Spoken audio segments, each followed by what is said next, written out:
Hi guys, I am Apoorva. Welcome back to my YouTube channel MP successors. और आज की इस वीडियो में हम बात करने वाले हैं 8th ग्रेड अभ्यास पुस्तिका कक्षा 8वीं के गणित विषय के अध्याय 3 के प्रश्नोत्तर के बारे में। तो यहाँ पर हम बात करें प्रश्न क्रमांक 1 के बारे में। तो आकृति में कोण x का मान ज्ञात करना है हमें। तो ये आकृति आपको दिख रही है, एक चतुर्भुज है। तो चतुर्भुज में इस x का मान निकालना है हमें। तो वो कैसे निकालेंगे? तो आपको पता है कि चतुर्भुज के चारों कोणों का योग क्या होता है? 360 डिग्री। तो हम यहाँ पर लिखेंगे कि चतुर्भुज के चारों कोणों का योग इक्वल 360। फिर ये तीनों कोणों को हम जोड़ देंगे यहाँ पर 50 + 110 + 120 और प्लस में लिखेंगे हम x इक्वल में 360। फिर हम क्या करेंगे? इसके बाद 50 + 110 + 120 को हमने ऐड करा तो ये आ गया 280 और प्लस x का हमने x लिखा। फिर ये x यहीं लिखा रहेगा। जो ये 280 है ये आपका प्लस में है, ये बराबर के दूसरे साइड में जाएगा, यहाँ तो माइनस में आएगा। तो 360 - 280 हमने करा तो ये क्या आया हमारा रिजल्ट? 80। तो x की वैल्यू हमारे पास क्या आ गई? 80 डिग्री। अब हम बात करते हैं यहाँ पर 12 नंबर प्रश्न की। यहाँ पर है आकृति में कोण x का मान ज्ञात कीजिए। तो इसमें भी हमें x का मान ज्ञात करना है। तो आपको पता है जब भी कोई भी लाइन स्ट्रेट यानी परपेंडिकुलर डली हो सीधी, तो ये जो है 90 डिग्री का कोण बनाती है दोनों साइड। तो यहाँ पर इस साइड ये गिवन था 90 डिग्री, तो इस साइड भी आपका क्या होगा? 90 डिग्री। ये हमें यहाँ पर लिख लेना है, ठीक है। तो यहाँ पे x का मान बताना है और ये 110 डिग्री है, ये 60 डिग्री है। अब हम इसको कैसे करेंगे? तो यहाँ भी सेम है। हम जानते हैं कि चतुर्भुज के चारों कोणों का योग क्या होता है? 360 डिग्री। तो ये हमारा 90 डिग्री है, प्लस में 60 डिग्री हम लिखेंगे, प्लस में 110 डिग्री और प्लस हम x डिग्री लिखेंगे या x बस। तो यहाँ हमने लिख लिया और इक्वल में 360 लिख लिया, क्योंकि चारों कोणों का अंतः कोणों का योग कितना होता है? 360। अब हम यहाँ पर क्या करेंगे? 90 + 60 + 110 हमने जोड़ा तो ये हो गया 260 प्लस x इक्वल में 360। अब हम इस 260 को उठा के इक्वल के अपोजिट साइड में ले जाएंगे बराबर की। तो 360 में से 260 आप घटाएंगे तो x इक्वल आपका आ जाएगा 100 डिग्री, ठीक है। इस टाइप से आपको इस सवाल को करना होगा। आगे हम बात करेंगे अब 3rd नंबर की, यहाँ पे है प्रश्न क्रमांक 2 की। तो प्रश्न क्रमांक 2 को कैसे हल करना है? यहाँ पर दिया गया है कि आकृति में कोण x का मान ज्ञात कीजिए। तो ये आकृति में आपको पता है ब्राह कोण दिए हुए हैं और अंतः कोण का कैसे निकालेंगे? तो आपको पता है कि जैसे ब्राह कोण है अगर किसी ट्रायंगल का, तो ब्राह कोण जो हाफ मतलब एक लाइन होती है उसकी, जो किसी भी एक बिंदु से जो कोण बने पूरा ऊपर लाइन के हाफ, ठीक है। तो ये पूरा होता है कितना? 180 डिग्री का। तो ऐसे ये लाइन है, इस पर ये पॉइंट है, तो यहाँ टोटल होना चाहिए 180। अगर बाहर ब्राह कोण 150 है तो आंतरिक कोण कितना होगा? 30 डिग्री। ऐसे ही इस लाइन पर इस वाली लाइन पर, ठीक है, ये जो लाइन है इस पर ये हमारा 120 डिग्री इतना है, तो ये पूरा कितना होगा? 180। तो 180 में से 120 हमने घटाया तो ये 60 डिग्री हमें मिल गया अंतः कोण। अब हम जानते हैं कि किसी त्रिभुज के दो अंतः कोणों का योग तीसरे कोण के ब्राह कोण के बराबर होता है, ठीक है। तो आपको क्या करना है कि दो अंतः कोणों का योग जो होता है, दो अंतः कोणों का योग वो तीसरे ब्राह कोण के बराबर होता है। तो यहाँ पे है एक हमारा ये ब्राह कोण। तो हम इन दोनों को 30 + 60 जोड़ेंगे तो जो भी वैल्यू आएगी वो क्या होगी? x के बराबर। मतलब 60 + 30 क्या आया? 90। तो हम ये पहले स्टेटमेंट लिखेंगे कि हम जानते हैं, फिर उसके बाद हम लिखेंगे 30 + 60 डिग्री इक्वल x। तो ये 30 और 60 हमारा जुड़ के हो गया 90 डिग्री। तो 90 डिग्री इक्वल x। तो x की वैल्यू क्या आ जाएगी हमारी? 90 डिग्री आ जाएगी। इस टाइप से हमें इन सवालों को करना है। अब हम यहाँ पर बात करेंगे 12 नंबर प्रश्न की। तो यहाँ पर है कि आकृति में कोण x का मान ज्ञात कीजिए। तो इस आकृति में हमें x कोण का मान ज्ञात करना है। तो यहाँ पे देखिए इसमें भी प्रीवियस क्वेश्चन जैसा है कि हमारे पास ब्राह कोण है और अंतः कोण का मान यहाँ पे हम निकाल लेंगे इससे। तो यहाँ पे क्या है? 120 है, 180 में से घटाएंगे तो अंतः कोण 60 बचेगा। यहाँ 80 है, 180 में से घटाएंगे तो ब्राह कोण 100, अंतः कोण 100 आ जाएगा। यहाँ पर घटाएंगे x में से 180 में से x घटाएंगे तो 180 - x रहेगा, क्योंकि x इससे सब्ट्रैक्ट नहीं हो पाएगा। आगे हम यहाँ देखें तो ये है हमारा 100, तो अंतः कोण कितना बचा? 80। अब हम क्या करें? हम जानते हैं कि चतुर्भुज के चारों कोणों का योग कितना होता है? 360 डिग्री अंतः कोणों का योग। तो हमने क्या करा? चारों कोणों को ऐड कर लिया। तो 60 डिग्री था, एक 100, एक था 180 - x और एक था 80 डिग्री। तो पहले हमने 80 60 और 80 को जोड़ा तो 160 हो गया, और 180 और 80 को जोड़ा तो 260 हो गया, और माइनस का x हमने लिख दिया। अब हम क्या करेंगे, 160 और 260 को जोड़ा तो ये 420 आ गया। ठीक है, अब हम क्या करेंगे, 420 ये हमारे इन दोनों का ऐड आ गया, फिर हम 360 को इस साइड ले आएंगे। तो ये प्लस का है, कोई साइन नहीं है इक्वल के बाद, तो ये प्लस माना जाएगा, तो इस साइड आएगा ये। ठीक है, लेफ्ट में, तो 360 सब्ट्रैक्ट होगा और ये x चला जाएगा राइट साइड में। तो ये हमारा 420 में से हमने 360 घटाया, तो ये बचा हमारा 60 डिग्री। तो x की वैल्यू कितनी आ गई, 60 डिग्री। इस टाइप से इस सवाल को आपको करना था। अब हम बात करेंगे आगे प्रश्न क्रमांक 3 की। तो प्रश्न क्रमांक 3 में है कि एक समबाहुभुज की भुजाओं की संख्या ज्ञात कीजिए जिसके प्रत्येक बाह्य कोण का माप 60 डिग्री है। तो ये हम कैसे करेंगे, तो यहाँ देखिए दिया गया है कि यहाँ पर किस समबाहुभुज की भुजाओं की संख्या ज्ञात करनी है और प्रत्येक बाह्य कोण का मान क्या है, 60 डिग्री है।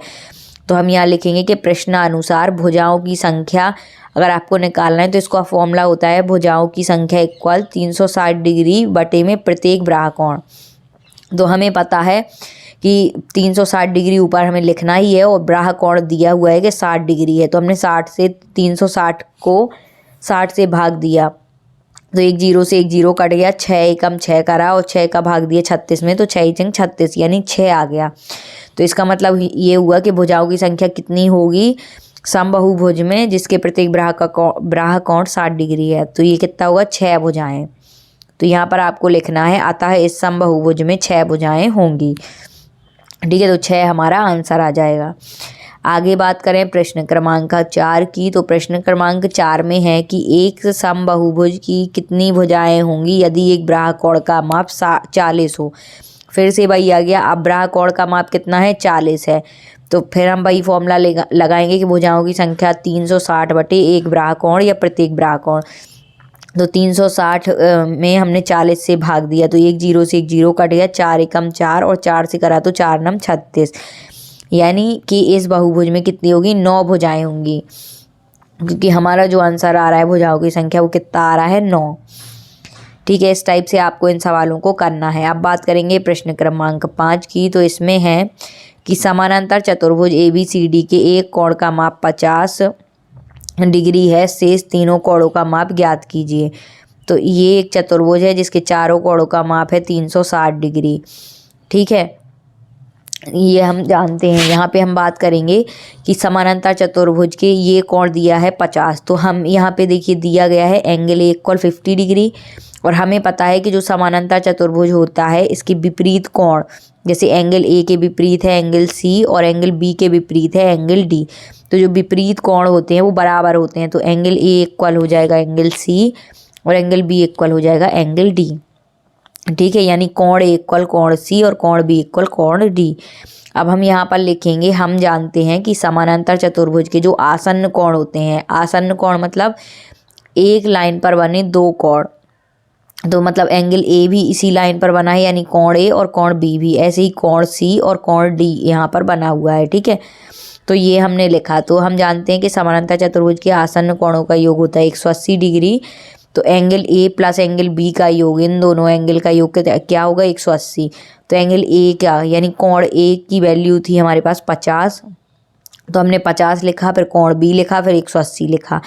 तो हमने यहाँ पर देखा कोण B इक्वल क्या हो जाएगा, 180, और ये 50 प्लस का था, बराबर की दूसरे साइड आए तो माइनस में आए। 180 में से 50 घटा देंगे तो 130 बचेगा, यानी एंगल B की वैल्यू कितनी आ गई, 130 डिग्री। अब हमें यहाँ पर पता है कि समानांतर चतुर्भुज के विपरीत कोण क्या होते हैं, बराबर होते हैं। तो एंगल B जितना होगा उतना ही एंगल D होगा, तो angle D equal angle B equal कितना है, 130 डिग्री। ऐसे ही एंगल A इक्वल 50 था, तो एंगल C भी इक्वल था एंगल A के, तो एंगल C भी क्या होगा, 50 डिग्री। तो इसी तरीके से हमने एक निकाला और दो हमारे निकाला है। एंगल A इक्वल एंगल यहाँ पर C हो जाएगा और angle B equal angle D हो जाएगा।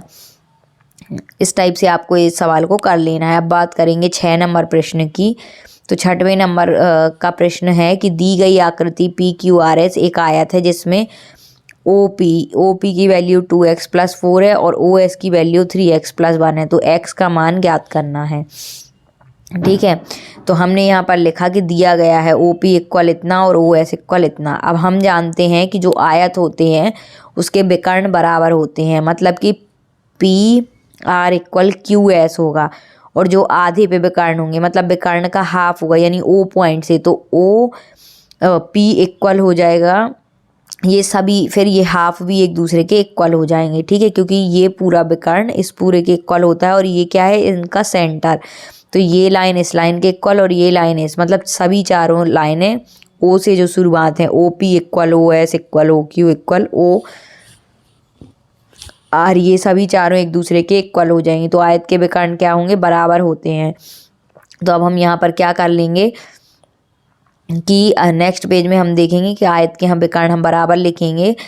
तो हमने यहाँ पर लिखा है PQ इक्वल, मैं यहाँ पे लिख देती हूँ, यहाँ पे क्लियर नहीं दिख रहा है, यहाँ पर लिखना है आपको PQ इक्वल RS। तो PQ इक्वल RS आप लिखेंगे, तो आप इसको ये भी लिख सकते हैं PQ इक्वल RS है और OP इक्वल क्या हो जाएगा, OS भी हो जाएगा।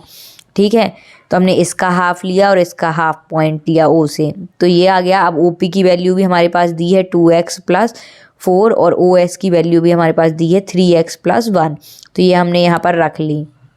अब हमने क्या किया, तो हमने x वाले टर्म एक तरफ कर दिए और नंबर वाले टर्म एक तरफ, तो ये 3x था, 2x हम ये राइट साइड में ले आए, तो ये हो गया 3x - 2x। यहाँ पे बचा था 4 और यहाँ पे जो 1 था लेफ्ट में वो राइट में, वो हम लेफ्ट में ले आए, तो ये 1 इस साइड आ गया बराबर के दूसरी साइड। तो 4 में से 1 हमने घटाए तो बचा 3 और 3x में से 2x घटाए तो बचा x, तो x की वैल्यू क्या आ गई 3, अतः x इक्वल क्या होगा 3।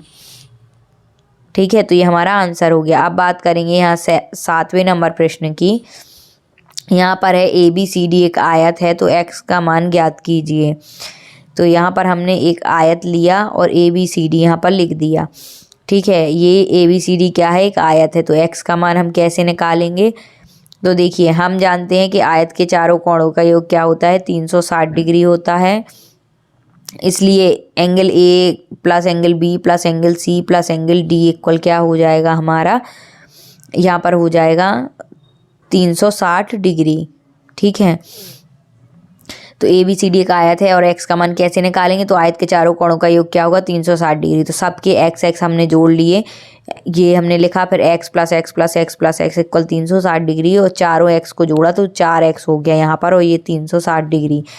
अब हमने क्या करा है, यहाँ पर है हमारा x, ये हो गया 360 और ये 4 क्या था यहाँ मल्टीप्लाई में था, तो ये यहाँ एक बराबर की दूसरे साइड डिवाइड में यानी भाग में आता, फिर हम 4 से काट दिया 360 को, तो 4 9 36 हो जाएगा और 0 का यहाँ पर 0 हो जाएगा।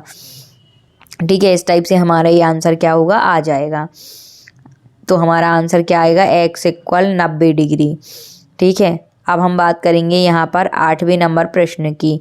तो 8वें नंबर प्रश्न में अगर हम यहाँ पर बात करें तो यहाँ पर है कि दी गई आकृति एक पंचभुज है, तो x का मान ज्ञात कीजिए।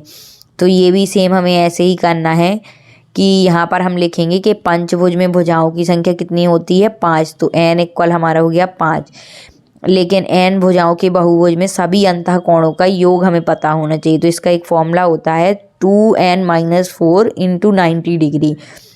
अगर हमारे पास n भुजाएं तो इसमें हमारे पास क्या है 5 भुजाएं हैं, तो यहाँ पर हम क्या लिखेंगे, पाँचों x को जोड़ देंगे सभी को, ये 1 2 3, एक सेकंड, ये हमने यहाँ पर पाँचों x को जोड़ा, तो ये हमारे यहाँ पे लिख दिया x plus x plus x plus x और इक्वल में क्या आएगा हमारे 2, और यहाँ जो n है इसकी जगह पे हम क्या लिख देंगे 5, तो 2 × 5 - 4 और मल्टीप्लाई में 90 डिग्री, तो ये हमारे x 5x हो गए और बराबर में हमने 5 का गुणा 2 में करा तो ये हो गया 10 10 - 4 और गुणा में 90 डिग्री, तो ये हमारा हो गया 5x और इक्वल में हो गया 10 में से 4 गई तो ये हो गया 6 6 × 90। अब हम इसको आगे सॉल्व करेंगे। ठीक है, तो यहाँ पर हमने आगे इसको सॉल्व करा, तो यहाँ पर हम क्या करेंगे, ये 5 यहाँ मल्टीप्लाई में x के साथ, तो इसको हम यहाँ डिवाइड में ले आएंगे, तो 6 × 90 पहले था और भाग में यहाँ 5 आ गया, फिर 5 से हम ये 90 काट देंगे तो 5 × 5 4 हमारी कैरी बचेगी, 40 आ जाएगा, तो 5 अट्ठे 40, तो एक हो गया 18 गुणे 6, 18 ही छंग कितना होता है 108। तो ये हमारा एक्स की वैल्यू कितनी आ गई 108 डिग्री। ये एंगल हमारा निकल आया। मतलब पंचबाहुभुज के प्रत्येक अंतःकोण का मान कितना होगा हमारा 108 डिग्री। ठीक है, यहाँ से आप इसको कर लेंगे। अब हम बात करेंगे यहाँ पर आगे हम बात करेंगे 9वें नंबर प्रश्न की। यहाँ प्रश्न क्रमांक 9 की अगर हम बात करें तो यहाँ पर है कि किसी समानांतर चतुर्भुज पी क्यू आर एस की आसन्न भुजाएं 4 सेंटीमीटर और 7 सेंटीमीटर हैं, तो परिमाप ज्ञात कीजिए। तो हम जानते हैं कि समानांतर चतुर्भुज में यहाँ पे क्या दिया है, पहले हमें लंबाई दी है और चौड़ाई दी है। ठीक है, लंबाई ये होती है हमारी और चौड़ाई क्या होती है ये वाली। तो अब हम जानते हैं कि समानांतर चतुर्भुज का परिमाप क्या होता है, तो ये होता है 2 ब्रैकेट में लंबाई प्लस चौड़ाई होता है, 2 गुणे लंबाई प्लस चौड़ाई। तो 2 का गुणा करेंगे और पहले ब्रैकेट को सॉल्व करेंगे। तो लंबाई है 7 और चौड़ाई है 4, 7 और 4 को हमने ऐड करा तो 11 आया, और 11 गुणे 2 हमने करा तो ये आ गया 22 आंसर। ठीक है, तो जो परिमाप होगा वो क्या होगा 22 सेंटीमीटर होगा। यूनिट भी आप लोग लिख लेना, इस टाइप से इस सवाल को करना है। आगे बात करेंगे हम 10 नंबर प्रश्न की आकृति ABCD एक समानांतर चतुर्भुज है, तो x तथा y ज्ञात कीजिए।